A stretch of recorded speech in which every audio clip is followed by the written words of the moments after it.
Halo bos, selamat petang, selamat petang. Saya Mr. Pang. Hari ini kita kedai ada masuk yang Myvi ni. Tahun 2020 berdua Myvi 1.5 hash. 1.5 hash. Harga cuma jual 34,800. Kereta ni saya agak-agak kira lah. Ikat 9 tahun bulanan 400 lebih aja. Ikat bank lah, ikat bank. Lepas tu ini model lama sikit. Ada satu lagi spek facelift.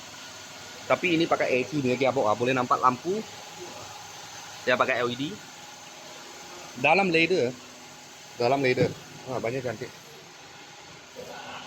Cantik. Okay. Lepas tu mileage servis pun ada kat sana. Tadi saya cek tahun 2022 owner sudah tak ada balik servis sudah. Mungkin sudah luar servis lah. Saya tengok dia punya servis book. Lepas tu Android player, touchscreen player lah. Dulu owner pasang punya. Okay. Kalau kereta ni beli cash 34,800. Cash body lah. Kalau nak buat loan agak-agak bulanan 400 lebih aja ikat bank. Kalau bos-bos dan kawan-kawan saya tengah cari satu Myvi ya 1.5 punya. A3 abok kita sini ada sebiji. Kalau ada apa murah-murah kita saya akan video lagi. Thank you bos thank you.